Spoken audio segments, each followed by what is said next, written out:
अगर आप एक पति हो, एक सबसे बड़ी गलती जो आप कर सकते हो वो है अपनी बीवी के नाम पे आधा प्रॉपर्टी को खरीदना, क्योंकि भाई स्टैम्प ड्यूटी, रजिस्ट्रेशन ड्यूटी कम थी, या फिर उस टाइम पे प्यार मोहब्बत में आपने कहा मैं अपनी बीवी को भी इसमें हाफ मालिक बना देता हूँ।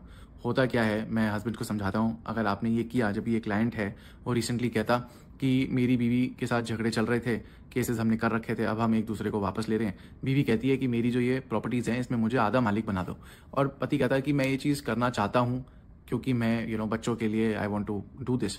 मैंने कहा देखिए, अगर आपको प्रॉपर्टीज़ में आधा मालिक बनाना है, मैं कहता हूँ बेटर है कि आप प्रॉपर्टी को बेच के उसका पैसा आधा आधा आपस में बांट लो, वो बेटर है।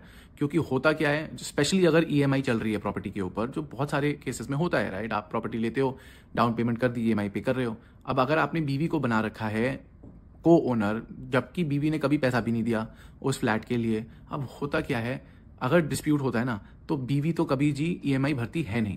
आप फिर सोचते हो कि मैं क्यों ईएमआई भर रहा हूं जब बीवी भी आधी ओनर है। इतनी बार मैंने देखा है पति बोलता है अब ना मैं जी ईएमआई पे करना बंद कर देता हूं।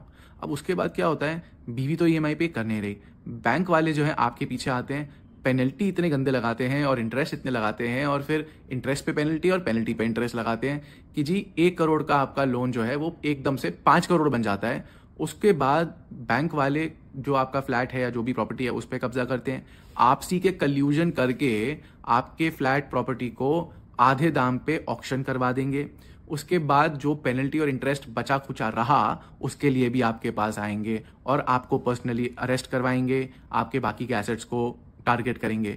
बीवी अरेस्ट हो सकती है। सिविल लॉ का अजूबा ये है कि सिविल रिकवरी में औरत को अरेस्ट नहीं किया जा सकता, तो एंड में दिक्कत आपकी ही होने वाली है।